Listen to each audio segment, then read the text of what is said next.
Hello， 大家好，我是八九。前几天在中国的中山大学的女生宿舍有一名男子闯进了某个女生的房间而在众目睽睽之下对她进行了那一件事情，非自愿性的事情。好玩的来了，随着女生的惨叫声越来越大，越来越多人看到了这件事情，越来越多人也知道某个房间正在发生某个事情，但是旁边的人选择当个吃瓜观众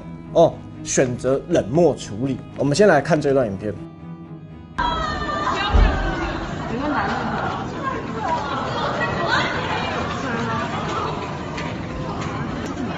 那个男的跑了。而我今天想要更客观的评价中国冷漠的行为，所以我今天会邀请到一位陕西的中国朋友来跟大家分享一下，为何中国人普遍来说是如此的冷漠呢？那我们现在接通他的口音吧。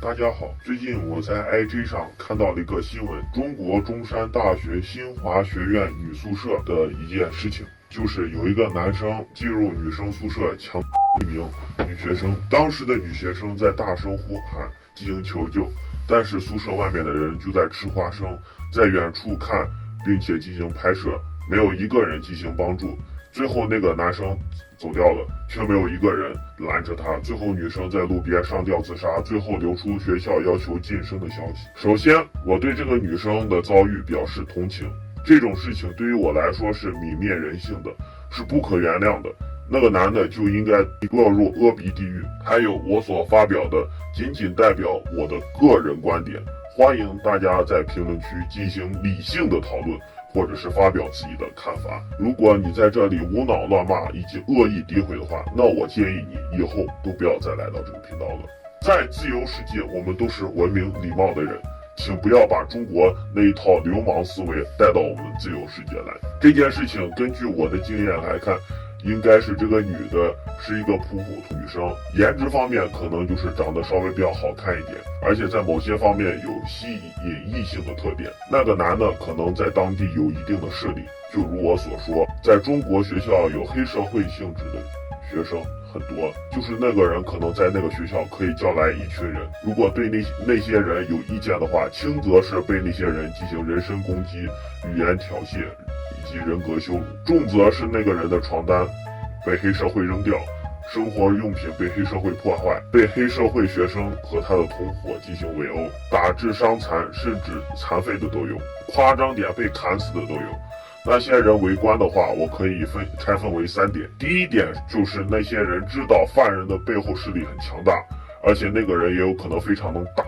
其他人害怕进行劝阻之后会被其势力进行报复，所以处于想要帮忙但是不敢帮忙的情况。第二点是因为那些人平常在学业压力非常的大，而且在晚上让人感到疲倦的这个情况下，他们认为看这种事情，尤其是女生被强暴的这种大事情，感觉到很有意思，感觉非常有乐趣，通过这些事情来让他们自己感到放松。如果一开始就会拦截的人进行言语攻击，说他破坏了大家的乐趣，是一个自私自利的人，然后这个人就会被排斥，甚至是对那个人进行言语羞辱，更甚者会对那个人进行霸凌，更甚者那个人会被搞出抑郁症等等。第3点是那个女生可能在女生的圈子里不怎么受到欢迎，所以当那个女生受到了那样的经历，也会选择围观，甚至是拍手叫好。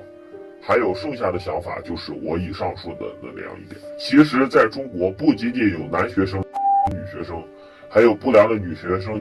男学生的都有。详细的话你可以在 Google 上查一些资料。关于这个，我想起了之前在中国社交媒体上流传的一个讯息，就是一个9年级男生和一个7年级的女生在厕所。刚开始就有人看见那个男生进入女厕所，然后有一堆人围过来看，然后声音还非常的大，都看到那个门在那边震，然后后面听说就是有人去告老师，而且把老师引过来了，反正老师就是去抓了，然后那个男的好像射了一地板。当时这个消息在中国的社交媒体传出来，那些人就把这件事情当作笑料在看，完全没有对那个男生的行为进行谴责。其实在中国这些事情只不过是被爆出来了，还有很多类似这样的情况是没有被爆出来的。关于这个，我突然想起之前在中国一直以来出现的一个情况，就是有些公立的初中、高中，也就是台湾的话就是国立的国中，还有一些职业学校的某些男生和女生会在特定的场所，就是旅店。旅店的话就是单纯登记了一下他们的身份证，以及接受了他们的钱，就让他们做入住了，进行做。然后呢，当然他们过程，因为我原来在中国的其他城市上过学，就听过当地的那些不良学生让他和他对象做过程。当时的我很单纯，就听，我听到这些东西，我感到震撼。如果你在中国某些职业学校的附近，你可以发现有很多的那种小宾馆，就是那些职业学校高中生为用的。当然，那些旅店的价格一般不会太贵。中国有些中学生，在这里我指的是少部分，并不代表它很普及。但是中国是有这种现象的，就是那些人去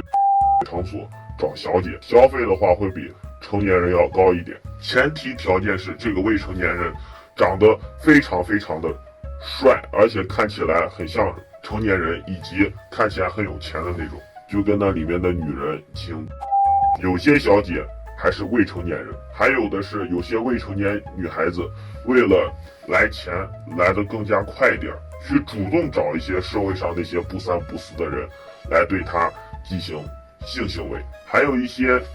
变态的行为，就是某些成年男性想要发泄自己的性欲望，却不敢找女生以及未成年人，还有一些成年女性需要发泄自己的性欲望，找未成年人女性进行，这些都是有的。然后呢，通过特殊的方法对他们进行诱骗，与他们做出性行为，而且做出性行为之后还威胁被侵犯者不要声张，不然就怎么样。这个我当然知道，台湾也是有这种情况的，世界上几乎每个国家都有这种情况，但是这并不意味着这种行为不需要更多的人